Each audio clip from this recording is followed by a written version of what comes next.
अभी आई एम शिवानी चौहान। इस वीडियो में हम देखेंगे क्लास 10th इकोनॉमिक्स की बुक का चैप्टर 2 अंडरस्टैंडिंग इकोनॉमिक डेवलपमेंट। तो इसके हम लोग एनसीईआरटी सॉल्यूशंस देखने वाले हैं। तो सबसे पहले हैं फिल इन द ब्लैंक्स। तो फिल इन द ब्लैंक्स में हम लोग देखते हैं कि employment in the service sector, तो डैश जो है has not increased to the same extent as production.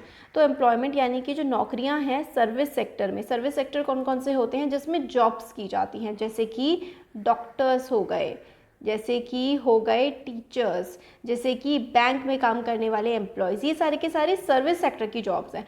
तो सर्विस सेक्टर की जॉब्स इतनी नहीं बढ़ी हैं जितना कि प्रोडक्शन यानी कि माल, जो कि फैक्ट्रियों में माल बनता है या फिर है ना, ये सारा का सारा जो डेवलपमेंट होता है वो ज़्यादा हुआ है as compare to service sector की नौकरी। तभी तो हमारे देश में नौकरियों की कमी है। Workers in the tertiary sector, जो सर्विस सेक्टर होता है टर्शरी सेक्टर होता है, workers in the tertiary sector do not produce goods. तो कौन कौन गुड्स प्रोड्यूस करते हैं? प्राइमरी वाले यानी कि एग्रीकल्चर से रिलेटेड, सेकेंडरी यानी कि जो फैक्ट्रियों में प्रोडक्शन हो रहा है, तो सेकेंडरी वाले और फैक्ट्रियों वाले, देखो प्राइमरी वाले सेकेंडरी वाले ये दोनों तो गुड्स यानी कि सामान प्रोड्यूस कर रहे हैं। बट जो सर्विस सेक्टर होता है उसमें कोई नया सामान नहीं बनता है, उसमें जॉब्स होती हैं। जैसे कि आईटी वर्कर्स होते हैं, आईटी में काम करने वाले इंजीनियर्स होते हैं। Most of the workers in the organise sector enjoy job security. तो जो देखिए अनऑर्गेनाइज सेक्टर्स वो होते हैं जिसमें कोई जॉब सिक्योरिटी नहीं होती, जैसे कि भाई कितना उनको आय यानी कि उनकी इनकम कितनी होगी, ये सब कुछ डिफाइन नहीं होता अनऑर्गेनाइज। बट ऑर्गेनाइज सेक्टर जो होते हैं जैसे कि गवर्नमेंट जॉब्स हो गई या फिर प्राइवेट जॉब्स में जो बड़ी बड़ी फैक्ट्रीज या कंपनीज़ की जो जॉब्स होती हैं उनके जो एम्प्लॉयज़ होते हैं वो ऑर्गेनाइज सेक्टर के एम्प्लॉयज़ होते हैं, उसमें जॉब सिक्योरिटी होती है यानी कि नौकरी जो है आपकी पक्की रहेगी, खतरा नहीं रहेगा नौकरी को, नौकरी जाने की जो है चांसेस वो बहुत ज़्यादा कम होते हैं। नेक्स्ट है a large proportion of labourers in India are working in the unorganised sector. But हमारे देश में ज़्यादातर लोग अनऑर्गेनाइज सेक्टर में, जैसे कि जो दुकान में काम कर रहे कारीगर होते हैं, जैसे दुकान में वर्कर काम कर रहा होता है कोई, जैसे परचून की दुकान पर जो बंदा जैसे सामान निकाल करके दे रहा है वो अनऑर्गेनाइज सेक्टर में काम कर रहा है। ज़्यादा लोग हमारे देश में अनऑर्गेनाइज सेक्टर में काम करते हैं। Cotton is a natural product and the cloth is a manufactured product. तो कॉटन, कपास जो है वो तो नेचुरल है, वो तो हमने ज़मीन में से उग करके आता है। बट कपड़ा जब बनता है ना, कपड़ा जो है फिर वो मशीनों से बनता है, जो हम पहनते हैं वो मैन्युफैक्चर्ड प्रोडक्ट है। Activities in the primary secondary tertiary sectors are interdependent. तो जो काम होता है प्राइमरी सेकेंडरी टर्शरी वो एक दूसरे पे सब पे डिपेंड करता है। देखो प्राइमरी जो कि नेचुरल प्रोडक्ट्स हैं वो फैक्ट्री में जा करके उनको, सपोज करो कि गेहूं उगा, वीट उगा, ठीक है, वीट से बिस्किट बना फैक्ट्री में, और फिर उसके बाद उसका जो ऐड हो रहा है, वो जो ट्रांसपोर्ट हो रहा है एक जगह से दूसरी जगह, वो होता है टर्शरी सेक्टर। ऐड आए, ट्रांसपोर्टेशन हुआ, ये टर्शरी सेक्टर में आता है। तो ये देखो तीनों के तीनों आपस में रिलेटेड हैं, तो प्राइमरी सेकेंडरी टर्शरी तीनों सेक्टर्स आपस से जुड़े हुए होते हैं। Choose the most appropriate answer. तो इनमें से जो मोस्ट अप्रोप्रिएट आंसर्स हैं वो हम लोगों को बताने हैं। तो देखो इसमें sectors are classified into public and private sector on the basis of. तो कोई भी सेक्टर पब्लिक सेक्टर या फिर प्राइवेट सेक्टर है वो कैसे हम लोग डिटरमाइन करते हैं? वो हम लोग डिटरमाइन करते हैं ओनरशिप ऑफ एंटरप्राइज से। यानी कि पब्लिक होता है सरकारी, सरकार का है, ओनरशिप किसकी है? सरकार की है। प्राइवेट मतलब ओनरशिप किसकी है? लोगों की, किसी इंडिविजुअल की, किसी बिजनेस पर्सन की। तो ओनरशिप ऑफ एंटरप्राइजेज यानी कि जो भी फैक्ट्री है, जो भी कंपनी है, उसका मालिक कौन है, इससे हमें पता लगता है कि वो प्राइवेट सेक्टर की है फिर पब्लिक सेक्टर। पब्लिक सेक्टर यानी कि होता है सरकारी। तो third option is the correct. Production of commodity mostly through the natural process is an activity in primary. तो देखो जो कोई सामान बन रहा है वो मोस्टली नेचुरल अगर बन रहा है तो वो primary sector. Agriculture, mining, quarrying, ये प्राइमरी सेक्टर है, नेचुरल प्रोसेस से ये होता है। GDP is the total value of final goods and services. Final मतलब of all final goods and services produce during the particular. एक साल में अपने देश की बाउंड्री के अंदर कितना सामान और सर्विसेज प्रोड्यूस हो रहे हैं वही होती है उस देश की जीडीपी यानी कि ग्रॉस डोमेस्टिक प्रोडक्ट। सेकेंड वाला करेक्ट हो जाएगा। In terms of GDP the share of tertiary sector in 2003। देखिए 2003 का डेटा अब हमारे लिए रेलिवेंट नहीं है, अब तो 2021-22 का डेटा हमारे काम का है। वैसे देख लीजिए इसका जो आंसर है वो है थर्ड, 50 से 60%, इतना ही, इससे और ज़्यादा ही बढ़ रहा है अब टर्शरी सेक्टर। जॉब वाले सेक्टर्स में क्योंकि हाई पेइंग जॉब्स होती हैं वो ज़्यादा पैसा अर्न करती हैं, तो इसलिए हमारी इकॉनमी में इनका शेयर बढ़ता जा रहा है टर्शरी सेक्टर का। अब मैच द फॉलोइंग है, तो हमने यहाँ पे आंसर्स में देख लेते हैं। Problem faced by farming sector, problems unirrigated land, मतलब अनइरिगेटेड लैंड है, अनइरिगेटेड लैंड यानी कि पानी की कमी है, सिंचाई नहीं है, तो हम उसको ठीक कैसे कर सकते हैं? Construction of canal by government, government जो है वो कैनाल्स बनाते हैं। कैनाल्स होती हैं जैसे कि डैम बना, पानी स्टोर करा, फिर उसके बाद अलग अलग जगह पर कैनाल्स के थ्रू, यानी कि आर्टिफिशियल नदी कह सकते हैं, रास्ता बना दिया जाता है, उसमें पानी छोड़ दिया जाता है, वो होता है कैनाल। तो कैनाल बना दी जाए और उससे जो है जिस लैंड तक पानी नहीं पहुँच पा रहा है, खेती नहीं हो पा रही है, वहाँ पर भी खेती हो पाएगी। तो अनइरिगेटेड लैंड जहाँ पर सिंचाई नहीं हो पा रही वहाँ पर कैनाल बना दो। Low prices for crops, procurement of food grain by government, मतलब प्राइस जो हैं वो कम दाम पर जो है क्रॉप फसलें बिक रही हैं, तो उसके लिए मतलब किसानों को अगर नुकसान हो रहा है तो सरकार एक जो है पर्टिकुलर दाम पर उनसे किसानों से फसलें खरीद ले और फिर लोगों को भी फ़ायदा, किसानों को भी फ़ायदा। तो सी वाला इसका आंसर है। डेट बर्डन, डेट होता है उधार, तो उधार का जो बर्डन है, उधार की जो समस्या है उससे कैसे निपटा जाए? Banks to provide credit with low interest, मतलब कहते हैं ना ब्याज दर बहुत ज़्यादा है इसलिए भाई लोन लेना बड़ा मुश्किल है, तो ब्याज दर कम कर दो ताकि लोन लेना आसान हो जाए, लोन चुकाना आसान हो जाए। No job in the off season, setting up agro based mills, तो ऑफ सीजन जब आता है, जैसे कि जब खेती बाड़ी का काम जो है कम पड़ जाता है, तब मतलब जो है जॉब्स नहीं होती, तो फिर वही फैक्ट्री लगा दो ऐसे इलाकों में। Compare to sell their gains to the local traders soon after harvest, तो किसान जो है उनको मजबूरी होती है कि लोकल ट्रेडर्स को जो है उन्हें ज़बरदस्ती फसल अपनी बेचनी होती है कि वरना ख़राब हो जाएगी। तो कोऑपरेटिव मार्केटिंग सोसाइटीज़, तो कोऑपरेटिव्स बना ली जाएँ ताकि लोग जो है एक बेटर रेट मांग सकें मिडलमैन से, लोकल ट्रेडर्स से। तो कोऑपरेटिव्स बना लो। कोऑपरेटिव होता है ग्रुप ऑफ पीपल साथ में आते हैं और अपनी डिमांड रखते हैं। Find the odd one out and से वाई, तो ऑड वन आउट इसमें से टूरिस्ट गाइड, धोबी, टेलर, पॉटर, इनमें से ऑड वन आउट कौन है? तो tourist guide odd one out है, क्योंकि देखो धोबी, टेलर और पॉटर ये सारे के सारे, टूरिस्ट गाइड जो है गवर्नमेंट अपॉइंट करते हैं, while dhobi, tailor and potter belong to private sector, ये प्राइवेट सेक्टर के होते हैं। और इसमें देखो टीचर, डॉक्टर, लॉयर, ये सारे के सारे प्रोफेशंस हैं, मतलब लोग पढ़ करके काफ़ी ज़्यादा बनते हैं, टीचर, डॉक्टर, लॉयर। और वेजिटेबल वेंडर तो देखिए बिल्कुल ही अनऑर्गेनाइज सेक्टर की जॉब होती है। His is the only profession that does not require a formal education, मतलब वेंडर, वेंडर होता है सब्जी वाला, है वेजिटेबल वेंडर, तो इसके लिए कोई प्रॉपर फॉर्मल एजुकेशन की ज़रूरत नहीं है। बाकी टीचर बनने के लिए और डॉक्टर या लॉयर बनने के लिए फॉर्मल एजुकेशन, पढ़ा लिखा इंसान को होना चाहिए। Postman, cobbler, soldier, police constable, तो इसमें देखो कॉबलर है, क्योंकि पोस्टमैन, सोल्जर, पुलिस कांस्टेबल ये सारी की सारी गवर्नमेंट जॉब्स हैं। रेस्ट ऑफ द वर्कर्स जो है वो पब्लिक सेक्टर के हैं, उनका प्रोफेशन जो है वो सरकारी है। और कॉबलर जो है, मोची हो गया जो, वो प्राइवेट सेक्टर की जॉब है।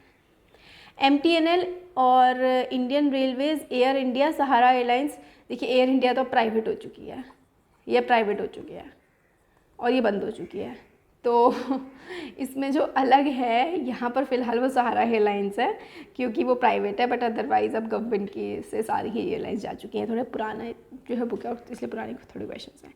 नेक्स्ट क्वेश्चन नंबर 5 है, a research scholar looked at the working people in the city of Surat and found the following, तो एक रिसर्च स्कॉलर था, उसने सूरत की सिटी में लोगों को काम करते हुए देखा और ये सब उन्होंने देखा। Complete the table with the percentage of workers in the unorganised sector, तो अनऑर्गेनाइज सेक्टर में कितने लोग हैं ये हमें टेबल को कंप्लीट करना है। तो यहाँ पर ये देखिए ऑर्गेनाइज्ड है, इन ऑफिसेज, फैक्ट्रीज और रजिस्टर्ड विद गवर्नमेंट, तो ये ऑर्गेनाइज्ड हो गया। Own shops, offices, clinics in market place with formal licence, तो ये भी अनऑर्गेनाइज्ड हो जाता है, फॉर्मल लाइसेंस है। अच्छा, खुद की शॉप है, ऑफिस है, क्लिनिक्स, बट लाइसेंस है इन लोगों के पास ना, लाइसेंस है तो ऑर्गेनाइज्ड है, लाइसेंस नहीं है तो अनऑर्गेनाइज्ड है। डोमेस्टिक वर्कर्स, स्ट्रीट वेंडर्स वगैरह अनऑर्गेनाइज्ड होते हैं। Working in small workshop usually not registered with government, देखो जो भी गवर्नमेंट के पास रजिस्टर हो जाता है ना वो ऑर्गेनाइज्ड सेक्टर होता है, क्योंकि गवर्नमेंट के पास रजिस्ट्रेशन है उसका, तो वो ऑर्गेनाइज सेक्टर की जॉब हो जाती है। गवर्नमेंट के पास रजिस्ट्रेशन नहीं है तो अनऑर्गेनाइज्ड है। तो percentage of workers in unorganise जो है वो 70% बन जाता है, क्योंकि देखो यहाँ पे देखो 15, 20, तो कितना हो गया ये 30 और 20, 30, 20 कितना हो गया 50, और 50 के बाद ये वाला फिर से हमारा कितना बच गया, इधर हम लोग का 50 आ गया। तो अनऑर्गेनाइज सेक्टर में तो बहुत ज़्यादा हो गए ना लोग, देखो अनऑर्गेनाइज में 50, 60, 70, 50 + 20, 70% लोग अनऑर्गेनाइज सेक्टर में आ गए हैं। क्वेश्चन 6 है, do you think the classification of economic activities into primary, secondary and tertiary is useful? How, तो इकोनॉमिक एक्टिविटी को 3 सेक्टर्स में डिवाइड कर देना क्या यूजफुल है, और है तो भाई क्यों है?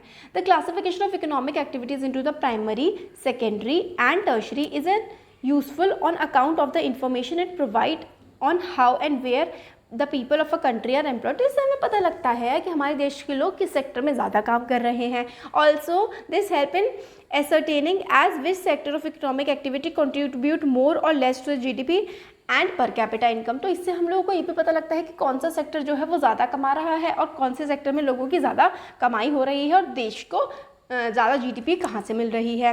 If tertiary sector is developing much faster than primary sector then it implies that the agriculture is depleting and the government must take measures to rectify this. अगर हमें ये समझ में आता है कि भाई देखो टर्शरी सेक्टर यानी कि जॉब्स वाला सेक्टर अच्छा कर रहा है, तो फिर हमें समझ में आ रहा है कि एग्रीकल्चर सेक्टर जो है ख़राब परफॉर्म कर रहा है, तो गवर्नमेंट को एग्रीकल्चर को भी पुश देना चाहिए। The knowledge that the agriculture profession is becoming unpopular or regressive can only come if we know which sector it belongs to. Hence it is necessary to classify economic activity into these three sectors for smooth economic administration and development. तो हमें समझ में आ रहा है कि agriculture में decline आ रहा है, बट जब हमें तभी तो समझ आ रहा है जब हमने सेक्टर्स को 3 पार्ट में डिवाइड करते हैं। आप जहाँ पे डिक्लाइन आ रहा है वहाँ पे हम काम करेंगे, जहाँ पे अच्छा काम कर रहे हैं वहाँ हम और अच्छा पुश देंगे ताकि वो और आगे बढ़ जाए। तो तीनों सेक्टर्स में डिवाइड करना काफ़ी इंपॉर्टेंट होता है।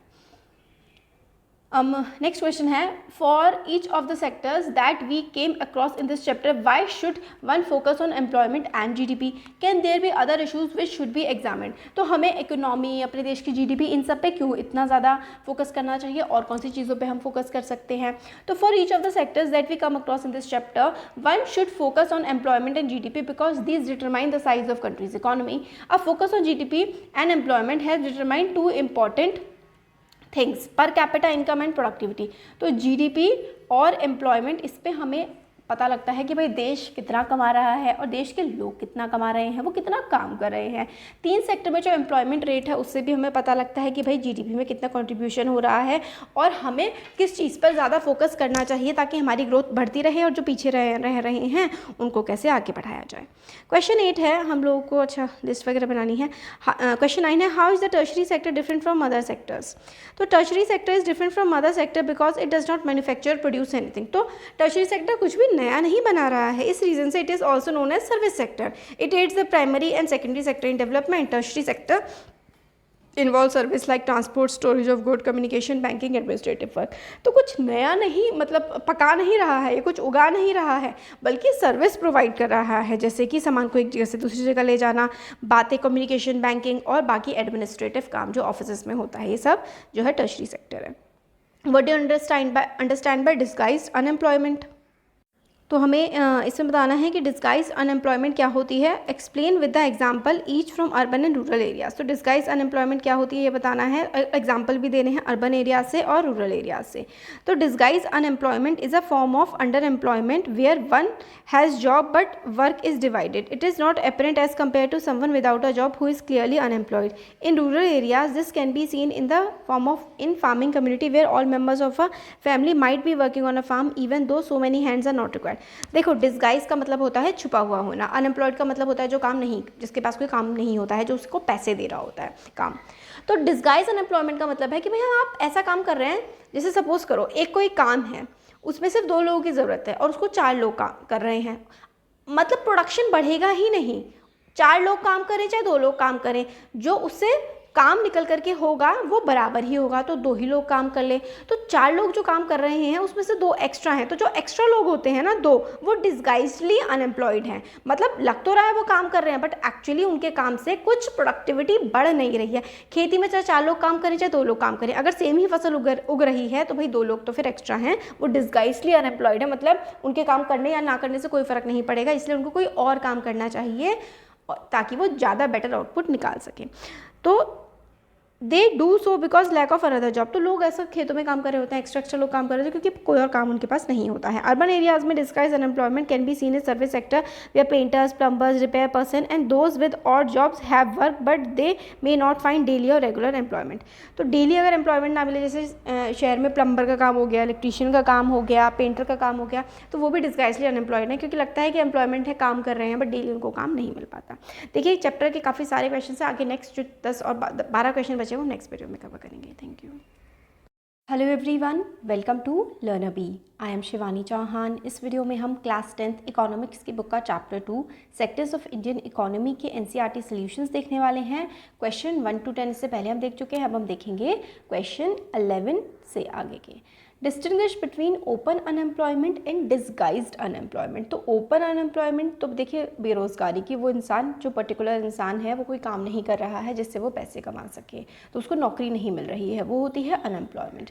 डिसगाइज्ड अनएम्प्लॉयमेंट होती है छुपी हुई अनएम्प्लॉयमेंट, जैसे कि हम लोगों ने एग्जाम्पल में देखा था खेती में होता है कि एक फील्ड में, एक खेत में 4 लोगों की ज़रूरत है बट 5 लोग काम कर रहे हैं। 4 लोग काम करेंगे तो भी 100 कुंटल ही गेहूँ उगेंगे, 5 लोग काम करेंगे तो भी 100 कुंटल ही गेहूँ उगेंगे। तो जो एक पर्सन है ना वो डिसगाइज्डली अनएम्प्लॉयड है, मतलब उसकी ज़रूरत नहीं है काम करने की, फिर भी मतलब वो काम कर रहा है क्योंकि बाकी जगह पर कोई काम अवेलेबल नहीं है। तो open unemployment is when a person has no job in hand and does not earn anything at all. तो भाई कोई काम नहीं होता पर्सन के पास और वो कुछ भी अर्न नहीं कर रहा होता है, कुछ भी नहीं कमा रहा होता है। Disguised unemployment on the other hand is mostly found in the unorganised sector where either work is not consistently available और too many people are employed for some work that does not require so many hands. This is the essential difference between open employment and disguised unemployment. तो देखो open unemployment तो मतलब वो person job ढूंढ रहा है, उसको जॉब नहीं मिल रही है, उसकी कोई भी इनकम नहीं है, कोई उसकी कमाई नहीं है, तो वो है ओपन अनएम्प्लॉयमेंट। और ये जो डिसगाइज्ड है कि भाई किसी इंसान के पास 1 महीने के लिए जॉब है तो 1 महीने के लिए जॉब नहीं है, या फिर वो काम ऐसी जगह पर कर रहा है जहाँ पर मतलब उसके काम की ज़रूरत ही नहीं है, उसके काम के बिना भी जो है चलता रहेगा सही सब, तो ये होता है डिसगाइज्ड, छुपा हुआ अनएम्प्लॉयमेंट, क्योंकि वो कम कमा रहा है और इफेक्टिवली वो एक्चुअल में कोई वैल्यू नहीं क्रिएट कर रहा है वो काम करके। क्वेश्चन नंबर 12 है, tertiary sector is not playing any significant role in the development of economy, do you agree? क्या टर्शरी सेक्टर कोई काम नहीं कर रहा, इकोनॉमी में कोई रोल नहीं है उसका? तो देखो, tertiary sector is not playing any significant role in the development of Indian economy, this statement बिल्कुल गलत है। Tertiary sector has contributed vastly in the Indian economy specially in the last 2 decades। पिछले 20 साल में तो टर्शरी सेक्टर जो service वाला sector है उसने बहुत ज़्यादा हमारे देश की ग्रोथ में, जीडीपी में अपना योगदान दिया है। In the last decade, the field of information technology has grown and consequently the GDP share of the tertiary sector जो है वो 40% from around 40% in 1973 to more than 50%। देखिए यहाँ पे डेटा बहुत ज़्यादा पुराना है क्योंकि आपकी किताब में डेटा पुराना है, तो हमें अब नए डेटा की ज़रूरत है। अब तो मतलब 50% 60% से भी ज़्यादा जो है वो टर्शरी सेक्टर कंट्रीब्यूट कर रहा है हमारी इकोनॉमी में। क्वेश्चन नंबर 13 देखिए, service sector in India employs 2 different kind of people, who are these. तो सर्विस सेक्टर जो है 2 अलग अलग तरीके के लोगों को एम्प्लॉय करता है, वो कौन है? एक तो होते हैं सर्विस सेक्टर में, देखो service sector in India employ 2 different kind of people, these are primary and ancillary workers। Primary workers include those who directly provide service, while ancillary workers are composed of those who give service to service providers, for example consultant make available their service to consultancy firms etc। तो एक तो होते हैं जो primary worker होते हैं जो directly अपना काम कर रहे होते हैं, जैसे कि सपोज करो कि अभी मैं पढ़ा रही हूँ तो मैं एक प्राइमरी वर्कर की तरह, मतलब जैसे कि मैं डायरेक्ट आपको सर्विस दे रही हूँ। एक होता है एंसिलरी वर्कर, मतलब अगर मैं किसी और से सीख रही हूँ, मुझे कंसल्ट कर रहा, मैं कंसल्टेशन ले रही हूँ कि मुझे क्या पढ़ाना चाहिए, कैसे पढ़ाना चाहिए, तो वो फिर क्या हो गया, एक एंसिलरी वर्कर हो गया। वो डायरेक्ट कोई मतलब आपको नहीं पढ़ा रहा बल्कि वो मेरे को एडवाइस कर रहा है, तो वो एडवाइजरी वाला कंसल्टेशन का जो काम करते हैं सर्विसेज वाली फर्म्स, वो होती हैं एंसिलरी वाली। Workers are exploited in the unorganised sector, do you agree with this view? Give reason in support of your answer. तो workers are exploited in the unorganised sector, exploited मतलब उनके साथ खराब व्यवहार किया जाता है। I agree with this view कि हाँ अनऑर्गेनाइज सेक्टर में जो है वर्कर्स के पास जो है वर्किंग आवर्स भी उनके बहुत ज़्यादा होते हैं, बहुत ज़्यादा घंटों तक काम करते हैं अनऑर्गेनाइज वर्कर्स जो होते हैं, और उनको सैलरी भी कम मिलती है। Unorganise sector does not offer any job security, कोई जॉब सिक्योरिटी नहीं होती, कभी भी काम से निकाल दिया जा सकता है। Neither does it allow for the scope of traders और worker union. Workers can easily be exploited in this scenario, they can not afford to rebel against employers tyranny as the latter can fire them at any time. तो भाई अगर जो unorganised sector के worker होते हैं, चाहे उनके साथ उनका एम्प्लॉयर कितनी भी मतलब बेकार तरीके से बात करे या उनके साथ खराब व्यवहार करे, वो मतलब नौकरी से वो कुछ बोल नहीं सकते हैं क्योंकि उनको नौकरी से निकाल दिया जाएगा, तो नौकरी खोने का डर होता है अनऑर्गेनाइज सेक्टर के वर्कर्स को, तो इसलिए वो ज़्यादा कुछ बोलते नहीं हैं और बहुत ही कम सैलरी पे काम करते रहते हैं।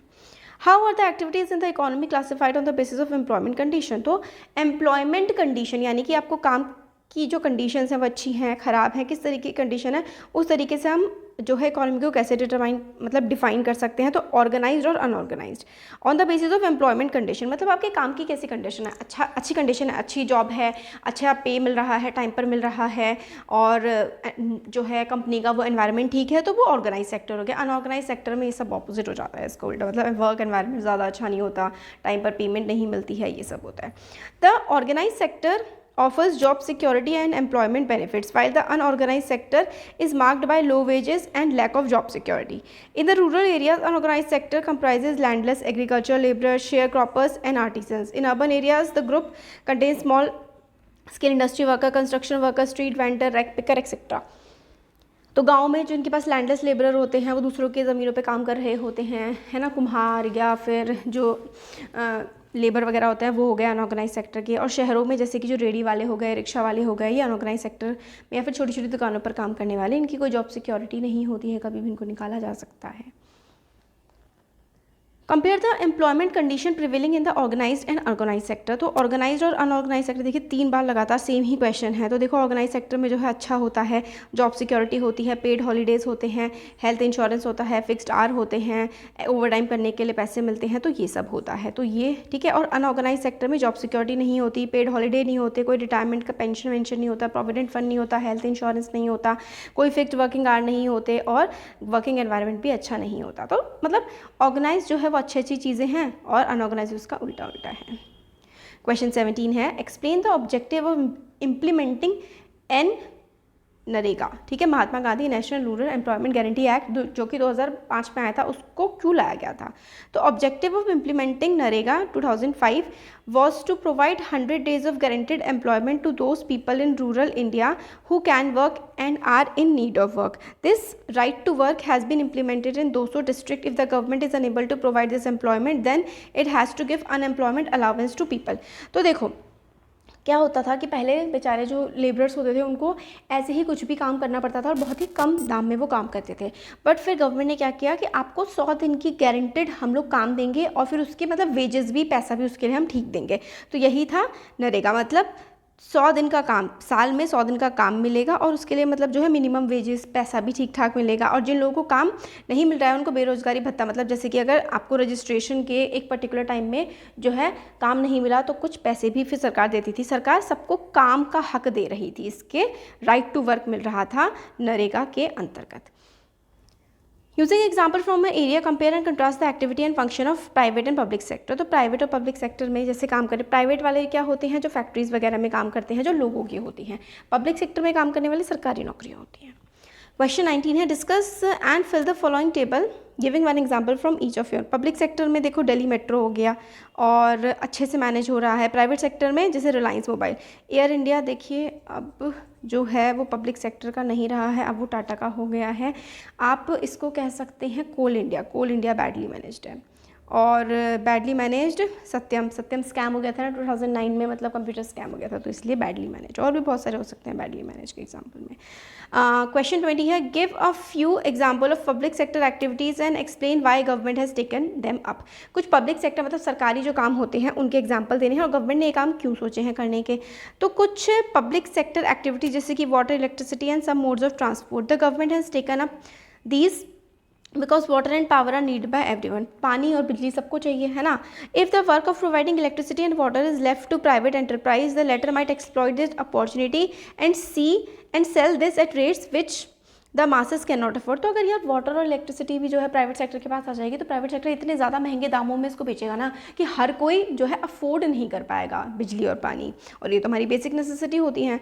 Hence to ensure the basic amenities like water and power are available for all, the government supplies these at low and affordable rates। तो भाई अच्छे से सबके पास पानी और जो है पावर आती रहे, बिजली आती रहे, तो गवर्नमेंट ये काम करती है अच्छे से ठीक ठाक रेट्स पे प्रोवाइड करने का।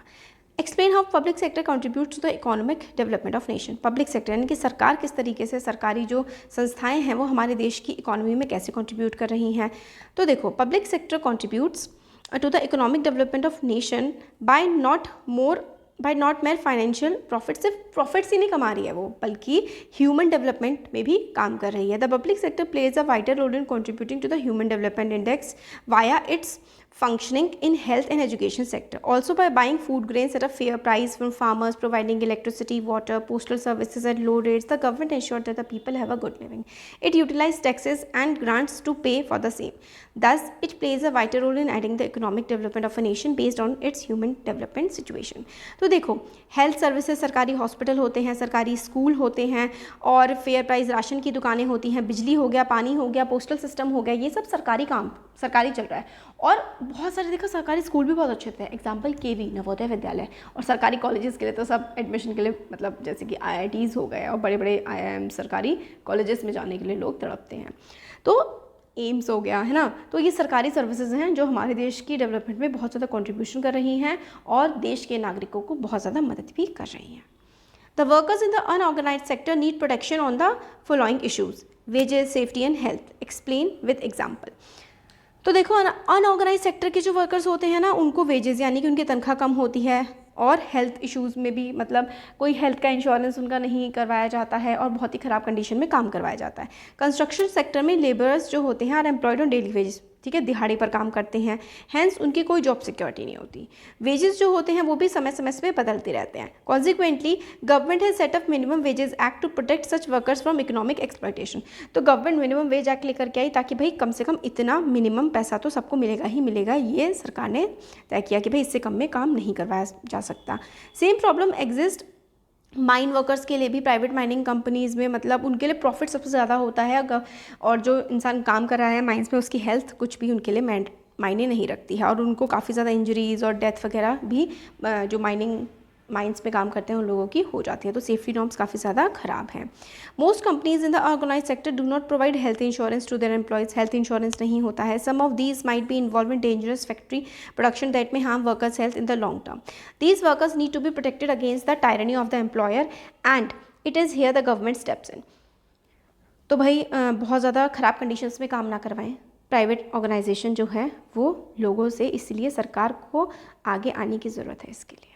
Study in the Ahmedabad found that out of 100,000 lakh 10 lakh 15 lakh Ahmedabad में जो है 15 लाख वर्कर्स काम कर रहे हैं, और 11 लाख वर्कर्स उसमें से अनऑर्गेनाइज सेक्टर में काम कर रहे हैं, और उनकी इनकम जो है वो 60,000 मिलियन है। आउट ऑफ 32,000 मिलियन जो है वो ऑर्गेनाइज सेक्टर से जनरेट हुई है। मतलब एक डेटा है कि 15 लाख लोग टोटल काम कर रहे हैं, और जिसमें से अनऑर्गेनाइज सेक्टर में ही ज़्यादा 11 लाख लोग काम कर रहे हैं, बट जो इनकम आ रही है ज़्यादा वो ऑर्गेनाइज सेक्टर से आ रही है। तो इस डाटा से आप लोग मतलब क्या चल रहा है इस चक्कर, तो ये इस तरीके से हम लोगों ने टेबल में लिख लिया कि वर्कर्स इतने हैं और अनऑर्गेनाइज्ड में इतने हैं और ऑर्गेनाइज्ड में इतने हैं, फिर उसके बाद इनकम ये है। तो wage to generate more employment in the city of Ahmedabad have to be provided by the government specially in the organise sector. तो गवर्नमेंट को भाई अनऑर्गेनाइज सेक्टर में जो है सही एम्प्लॉयमेंट जनरेट करनी पड़ेगी।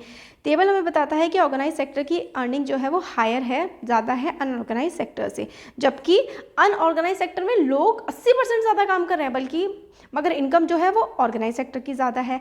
मोर companies need to be bought under the roof of organise sector so that workers from the unorganised sector are attracted to job there with higher and more secure wages. For this, government must provide loans and aid to companies transferring from unorganized to organized sectors. तो government ये मतलब ध्यान दे कि ज़्यादा से ज़्यादा company जो है ना वो खुद को अपने मतलब गवर्नमेंट के साथ रजिस्टर करे ताकि वो अनऑर्गेनाइज से ऑर्गेनाइज सेक्टर में आ सकें, और जो अनऑर्गेनाइज सेक्टर की जॉब है उनकी भी जो है कंडीशन सरकार ठीक करे ताकि ज़्यादा से ज़्यादा लोग वहाँ पर काम करने के लिए जाएँ और वहाँ का एनवायरनमेंट सही हो।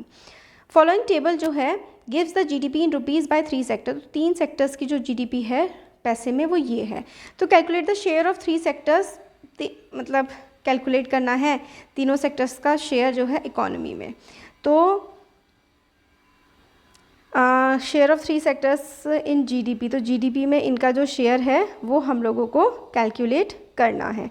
तो 1950 में देखिए परसेंटेज निकाल लेंगे। परसेंटेज निकालने के लिए हम क्या करते हैं, इन तीनों को ऐड करेंगे और ऐड करने के बाद ऐड नीचे और एक वो ऊपर, फिर उसके बाद परसेंटेज निकाल लेते हैं। देखिए प्रॉपर मैथ्स का ये क्वेश्चन है और इस तरीके से देखो यहाँ पर दिया गया है। सेकेंड पार्ट एक बार देख लेते हैं। Show the data as the bar diagram similar to graph 2 in the chapter. तो ग्राफ 2 में इसको मतलब बार डाटा के देखो कैसे निकाला गया ना, जैसे प्राइमरी सेक्टर है 1950 में तो 80,000 ऐसे ऊपर लिखा जाएगा और फिर उसके बाद सेकेंडरी सेक्टर में कितने हैं 19,000 और टर्शरी सेक्टर में 39,000। इन सबको हम करेंगे ऐड, और 9 2 जा 18 और 8 8 9 10 11 12 13, तो ये हो गया टोटल। ठीक है, और हम लोग परसेंटेज निकालने के लिए ये 80,000 ऊपर लिखेंगे। जो इसकी परसेंटेज निकालनी है ना, तो 80,000 ऊपर आएगा, नीचे टोटल आएगा। ठीक है, और इंटू 100 ऐसे ही परसेंटेज निकाली जाती है। तो एग्रीकल्चर सेक्टर की परसेंटेज है ये वाली प्राइमरी एग्रीकल्चर वाला। ठीक है, तो 3 0 से 3 0 कट जाएंगे। अब इसके बाद